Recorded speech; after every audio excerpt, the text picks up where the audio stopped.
Allahumma salli ala sayyidina Muhammadin tibbil qulubi wa dawaiha wa afiyatil abdani wa shifaiha wa nuril absari wa dhiyaiha wa ala alihi wa sahbihi wa sallim. Allahumma salli ala sayyidina Muhammadin tibbil qulubi wa dawaiha wa afiyatil abdani wa shifaiha wa nuril absari wa dhiyaiha wa ala alihi wa sahbihi wa sallim. Bismillahirrahmanirrahim. Alhamdulillahi rabbil alamin. Allahumma salli wa sallim ala sayyidina Muhammadin miftahi babi rahmatillah adada ma fi ilmillah salatan wa salaman daimain bidawami mulkillah wa ala alihi wa sahbihi. Allahumma salli ala sayyidina Muhammadin salatan taftahu biha lana futuhal arifin wa tufaqihuna biha fid din wa ala alihi wa sahbihi. Assalamualaikum warahmatullahi wabarakatuh.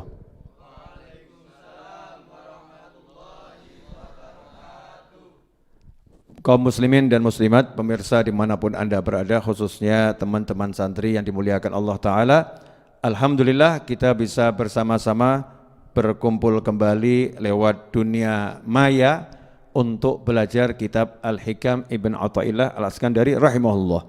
Mudah-mudahan pertemuan kita ini barokah, ya, pertemuan kita ini manfaat. Sebelum mengkaji kitab Al-Hikam, saya mau kasih saran, usahakan satu hari makan pisang walaupun cuma satu. Ya, ini satu pisang satu hari ini akan menjadikan tubuh kita insya Allah lebih sehat, ya, dan akan menjaga diri kita dari banyak penyakit insya Allah. Ini syariat. Jadi jangan cuma makan junk food, makanan-makanan yang penuh hal-hal yang bisa membuat kita jadi enggak enak, tapi makanlah makanan yang prosesnya langsung dari Allah Subhanahu wa Ta'ala. Ini masaknya ya Allah yang membuatnya menjadi masak, ya. Kemudian tumbuhnya ya Allah yang menumbuhkan. Tentu di dalamnya banyak khasiat dan manfaat. Silahkan dicari, di googling kata orang ya, manfaatnya pisang itu apa. Ikhwani rahimakumullah, mari kita kembali belajar. Hikmah yang ketiga, ya, hikmah yang ketiga. Sawabikul himam la takhriku aswarul agdar. Sawabikul himam la takhriku aswarul agdar. Himmah itu artinya semangat yang kuat, semangat yang menggebu-gebu. Jadi kekuatan hati yang luar biasa tidak akan mampu menembus benteng-benteng takdir. Tidak akan mampu menembus benteng-benteng takdir. Nah, ini insya Allah kita akan belajar enggak panjang, tapi mudah-mudahan bisa dipahami oleh yang berbicara khususnya dan yang mendengar serta menyaksikan kajian ini dimanapun dan kapanpun berada. Himmah ini salah satu kekuatan yang Allah berikan pada hambanya, pada makhluknya. Tapi ada himmah itu yang baik, ada himmah yang buruk. Ada semangat yang baik, ada semangat yang buruk. Semangat yang tinggi yang baik itu kalau pada diri seorang wali Allah, maka yang muncul jadinya karomah, keramat. Ya jadinya karomah. Kalau muncul pada mukmin biasa jadinya ma'unah, jadinya pertolongan. Kalau munculnya itu pada orang-orang yang memang niatnya jahat, maka bisa berwujud menjadi sihir. Ya, menjadi sihir. Itu salah satu wujud-wujud daripada al-himmah. Kemudian juga penyakit ain, penyakit mata. Maksudnya mata itu kalau bahasa Jawa sawanen itu ya, sawanen. Nah, itu juga muncul dari himmah. Sebetulnya himmahnya baik, ya, tetapi bisa menjadi berakibat buruk. Contoh, lihat orang tampan, ganteng, rupawan. Nah, yang lihat ini memang hatinya punya kekuatan sesuatu. Kemudian dia takjub dan mengatakan gantengnya luar biasa. Itu hatinya yang mengagumi dengan kuat, dan kalimat yang muncul di lisannya itu bisa menyebabkan yang dipuji ya kena sesuatu. Ya, tiba-tiba yang dipuji jadi sakit panas. Tiba-tiba yang dipuji jatuh tersungkur, wajahnya tergores sesuatu. Ini akibat daripada himmah yang tidak disyariati ya. Kan diajarkan di syariat kalau muncul seperti itu, kita suruh mengucapkan Masya Allah, suruh mengucapkan sholawat pada Nabi Muhammad SAW, sehingga tidak berakibat buruk pada orang lain. Atau muncul dari dengki dan iri dan dengki. Jadi lihat sesuatu enggak suka, tapi hatinya main, benci saya, dengan kuat. Ini kalau orang itu memang punya kekuatan hati, maka bisa berakibat buruk ya kepada orang yang didengki tersebut. Karena itu sebagai seorang muslim mukmin yang iman pada Allah Subhanahu wa taala, kita diajarkan banyak doa, diajarkan banyak wirid ya, diajarkan banyak zikir. Untuk apa itu? Membentengi diri kita dari pengaruh-pengaruh negatif ya, himmah, kekuatan-kekuatan hati orang lain yang tidak dikendalikan oleh syariat. Nah, ini himmah ini penting.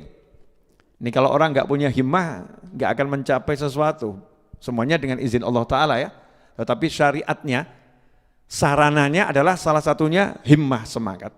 Bahkan dikatakan himmatur rijal taqla'ul jibal. Ya, semangatnya para wali, semangatnya orang-orang soleh, dengan semangatnya itu bisa mencabut gunung. Nah, ini peribahasa ya. Mau nyabut gunung itu bisa itu. Menggunakan semangat. Nah, ikhwani rahimakumullah, nah ini bisa kita pakai ya kalau kita punya keinginan ya akhirat maupun dunia. Tentunya dengan niatan yang baik. Contoh, orang pengen punya rumah. Lihat saldo, mundur. Gak mungkin punya rumah. Ngontrak, lihat daftar di berbagai iklan gitu ya, rumah kontrakan, lihat saldo, wah ini harus ke pinggir ini, wah ini dekat sama ini, wah rumahnya agak jelek ini, saldo saya sesuai sama itu. Ini namanya nggak punya himmah, nggak punya semangat yang tinggi dalam hati. Orang yang punya himmah itu nggak pernah ngecek saldo, nggak lihat saldo. Terus yang dilihat apa? Saya pengen punya rumah, selesai. Semangatnya apa? Cari yang dia suka. Maka begitu dia lihat iklan rumah, dia nggak lihat harga. Yang dilihat mana yang dia suka, mana yang sesuai kebutuhannya. Semangatnya tinggi. Nah, setelah dia dapatkan dengan semangat yang tinggi itu, baru dia ngecek saldo. Dia ngecek saldo. Oh, saldo saya masih kurang 2 miliar. Nah, kurang 2 miliar. Muncul semangat yang tinggi, akhirnya berusaha. Nah, usahanya dia itu akhirnya diiyakan oleh Allah Subhanahu wa taala karena dia punya semangat yang tinggi yang luar biasa, sehingga seakan-akan uang itu datang dengan sendirinya, ambil aku. Kenapa? Karena semangatnya sudah membuka jalan. Nah, ini kadang enggak, orang semangatnya loyo, himmahnya loyo. Ini urusan dunia. Urusan akhirat, walaupun dunianya tadi untuk akhirat ya, mungkin untuk menyenangkan orang tuanya, mungkin untuk menyenangkan gurunya, mungkin untuk menyenangkan pamannya yang belum punya rumah, bibinya yang belum punya rumah. Tapi ada yang semangatnya itu akhirat. Misal pengen jadi wali Allah. Saya pengen jadi wali Allah. Ini banyak orang soleh meninggal dunia. Saya harus bisa menggantikan mereka semua. Semangatnya tinggi.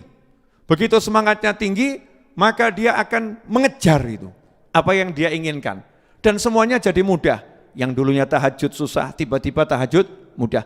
Yang dulunya qiraatul Quran susah, tiba-tiba qiraatul Quran jadi mudah. Yang dulunya itu baca sholawat berat, tiba-tiba baca sholawatmu mudah. Yang dulunya baca zikir banyak gak mampu, tiba-tiba baca zikirmu mudah. Itu dengan apa?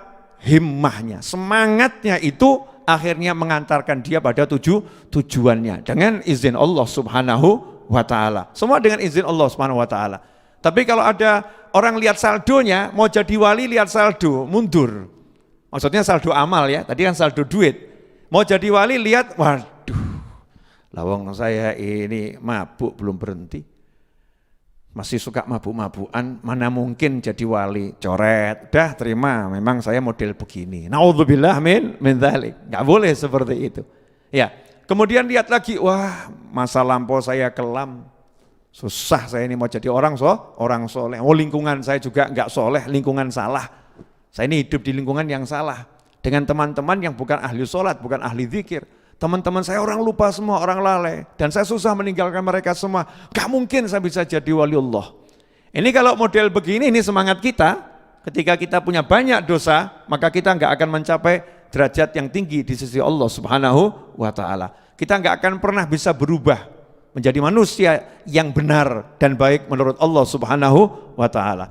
Tetapi, kalau kita pengen jadi wali Allah, maka yang kita lihat adalah yang bisa menjadikan kita wali Allah adalah Allah Subhanahu wa ta'ala. Yang bisa menjadikan kita kekasih Allah hanyalah Allah Subhanahu wa ta'ala. Sarananya apa? Langsung ke situ, semangatnya amal soleh. Amal soleh akan saya tingkatkan. Walaupun saya punya banyak dosa, saya punya Allah yang maha pengampun. Walaupun saya ini bejat, Allah bisa merubah kita, saya menjadi orang yang taat seketika. Banyak contohnya dalam Al-Quran. Tukang-tukang sihir yang melawan Nabi Musa alaihi salam. Puluhan ribu tukang sihir. Dalam riwayat dikatakan 70 ribu tukang sihir. Sebelumnya itu menyihir Nabi Musa alaihi salam. Maka menit berikutnya semua sujud di hadapan Allah Ta'ala. Menjadi pengikut Nabi Musa yang luar biasa. Dan semuanya jadi wali-wali Allah Subhanahu wa Ta'ala. Allah maha mampu untuk merubah saya yang bejat menjadi ahli taat. Gak ada yang gak bisa. Ya kalau kita memang sudah punya tujuan yang betul dan semangat yang luar biasa. Ini dalam urusan akhirat. Makanya himmah ini penting. Himmatur rijal taqla'ul jibal. Yang jadi masalah kalau kita nggak punya himmah, loyo. Sudahlah, gini deh pangkatnya begini. Mau suruh ngapalkan Aqidatul Awam, wah saya ini otak lemot, mana mungkin bisa hafal. Waduh, udah saya nggak mungkin. Akhirnya apa? Nggak mau ngapalin.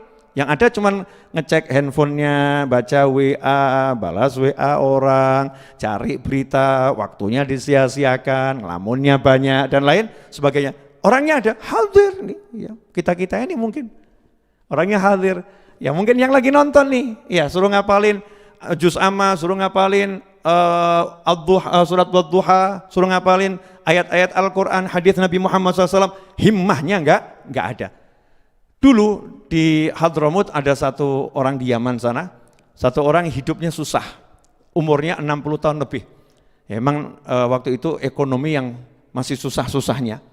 Disarankan sama keluarganya, karena keluarganya juga orang susah semua, ini kamu kalau pindah ke India, nanti kamu bisa kerja di sana, di sini nggak ada pekerjaan. Maka berangkat dia ke India untuk bekerja. Sampai di India setiap melamar pekerjaan ditanya, lah kamu mau kerja apa? Jadi petani. Ya punya perlengkapan enggak untuk cocok tanam? Enggak punya, enggak bisa. Harus punya modal di sini.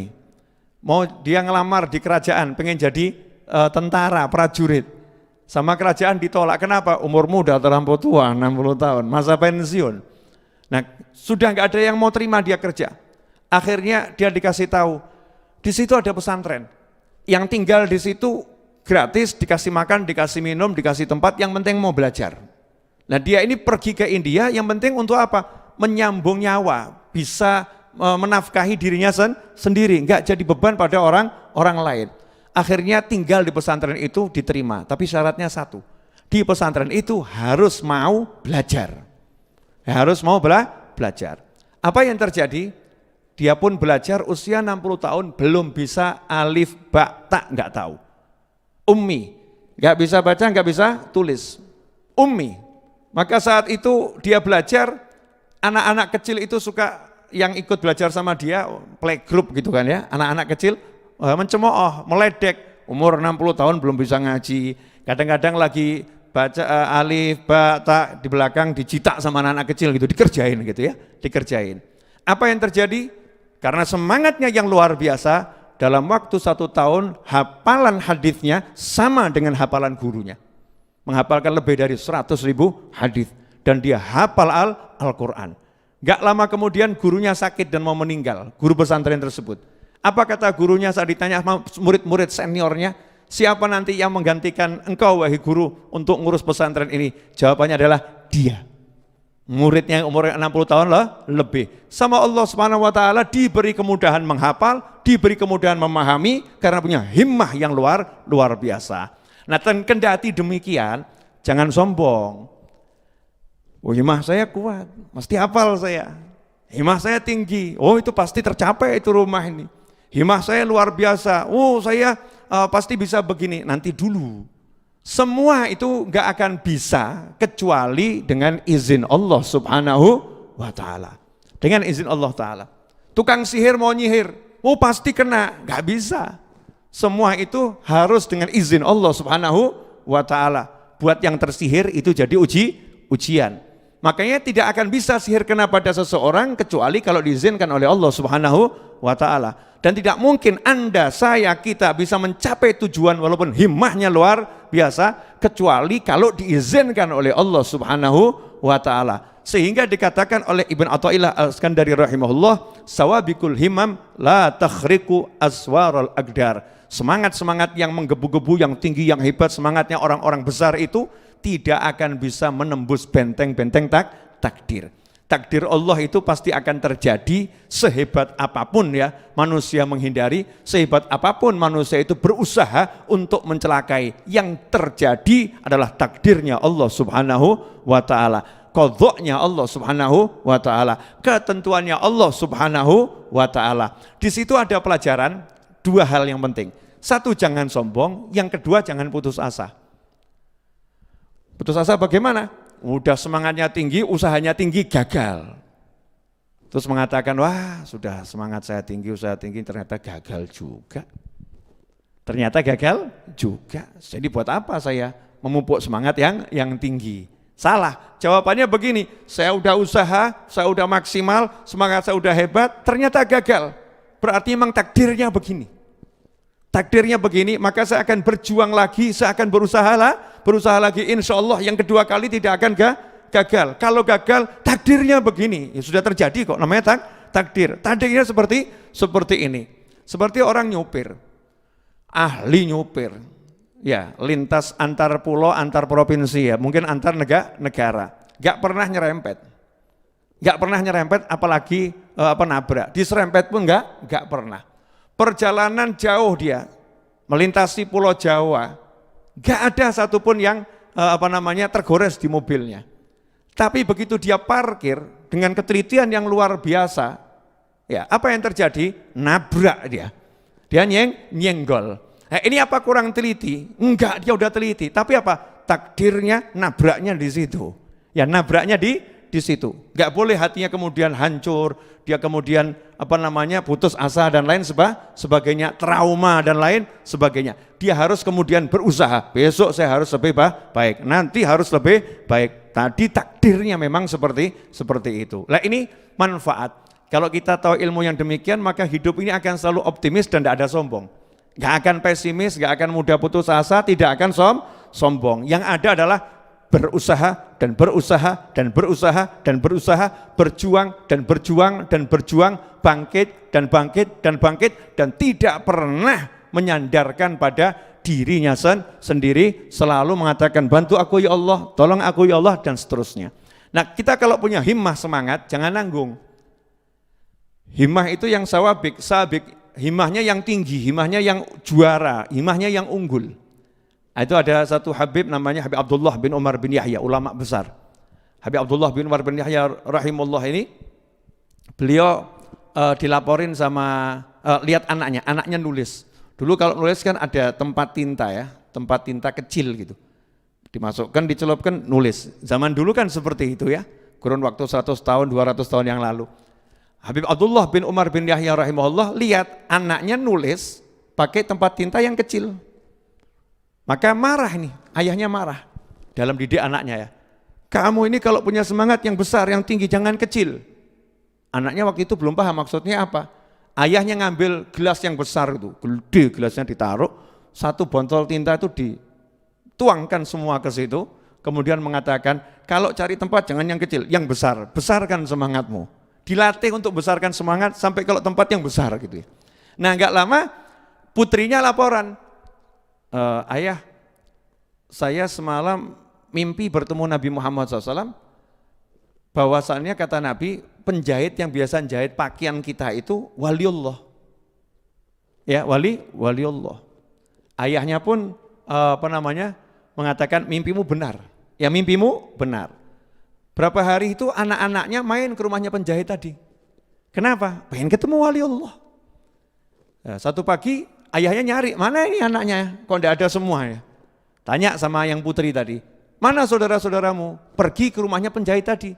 Nah, kenapa? Nah, kata Rasulullah waliullah, dan ayah mengiyakan. Maka ayahnya manggil anak-anaknya, suruh pulang semua. Kalau kalian mau kumpul, jangan kumpul pilih wali yang levelnya masih di bawah. Wali itu levelnya macam-macam. Kalau mau kumpul tuh wali yang levelnya sangat tinggi. Tuh kumpul sama beliau. Ya, pamanmu Habib Abdullah bin Husain bin Thohir. Ini wali yang pangkatnya luar biasa. Yaitu wali, saya kasih tahu biar kamu bisa menghormatinya. Penjahit itu wali biar kamu bisa menghargainya, biar kamu bisa mencintainya. Bukan kumpul sama penjahit tadi. Kalau cari yang sekalian pangkatnya paling tinggi. Jadi semangatnya disuruh cari yang gede-gede itu, yang besar-besar. Ini urusan akhirat.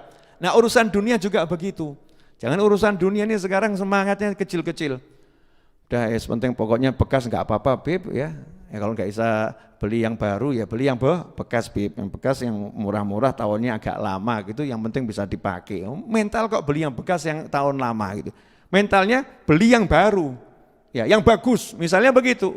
Ya, baik itu kendaraan, baik itu rumah, baik itu pakaian. Semangatnya yang tinggi, bukan untuk apa-apa, bukan untuk cinta dunia, bukan untuk menyombongkan, tapi melatih himmah, melatih semangat. Nah, nanti biiznillah Allah akan mengiyakan itu. Lihat tuh keajaiban kekuatan hati manusia nih. Manusia ini makhluk yang Allah ciptakan, semua ciptaan Allah sempurna. Tapi ciptaan Allah yang dikatakan paling dahsyat ya adalah manusia. Allah menciptakan manusia. Manusia ini punya hati yang Masya Allah, kekuatannya itu luar biasa. Cuman kita manusianya ini nggak mau pakai hati, maunya pakai yang di luar ini. Maunya pakai yang di sekitarnya ini, bergantung pada yang di sekitarnya, padahal di dalamnya ada kekuatan yang luar biasa dengan izin Allah Subhanahu wa ta'ala. Kalau kita biasa pakai kekuatan hati kita ini, maka yang di luar akan ikut. Jangan dibalik, kita ikut yang di luar, hatinya jadi lemah. Jadikan yang di luar ikut yang di dalam. Maka hatinya kuat, yang di luar semuanya akan ikut pada kita. Yang paham, yang enggak paham, jangan paham dulu ya. Jangan dipaksakan. Nah, insya Allah nanti kalau kita belajar terus akan semakin paham. Jazakumullah khairan. Mudah-mudahan sedikit penjelasan dari hikmah yang ketiga. Kitab Al-Hikam Ibn Athaillah Al-Iskandari rahimahullah, manfaat untuk kita semua, khususnya untuk saya yang berbicara dan untuk Anda yang mendengarkan dan menyaksikan dimanapun dan kapanpun berada. Dan semoga Allah Subhanahu wa ta'ala menjadikan kita semua orang-orang yang mendapatkan keimanan yang langgeng sampai akhir usia, kesehatan yang langgeng untuk taat pada Allah Ta'ala, rezeki yang berlimpah ruah yang datang dari segala arah tanpa susah payah, rezeki yang mengantarkan kita kepada jannahnya Allah Subhanahu wa Ta'ala dan ridhonya Allah Subhanahu wa Ta'ala. Dan semoga Allah Ta'ala menjadikan kita semua orang-orang yang mendapatkan ilmu ladunni dari sisi Allah Subhanahu wa Ta'ala, ilmu yang manfaat dunia wal akhirah. Rabbana atina fid dunya hasanatan wa fil akhirati hasanatan wa qina adzabannar. Allahumma salli wa sallim ala sayidina Muhammadin miftahi babi rahmatillah adada ma fi ilmillah salatan wa salaman daimain bidawami mulkillah wa ala alihi wa sahbihi اللهم اجعل في طاعتك فرحي وسروري وفي مرضاتك جميع أموري اللهم يا عالم بحالاتي ومطلع على سرائري ونياتي اقضي جميع حاجاتي واغفر ذنوبي وسيئاتي وتجاوز عن خطيئاتي وزلاتي وتقبل جميع حسناتي وسامحني فيما مضى وما يأتي واكتبني في ديوان ساداتي واسلك بي سبيل نجاتي في حياتي ومماتي اللهم إني طامع في عطاك راغب في رضاك مستسلم لقضاك فاكتبني من أولياك واسلك بي سبيل هداك وألحقني بأصفياك وصلى الله على سيدنا محمد وآله وصحبه وسلم الحمد لله رب العالمين.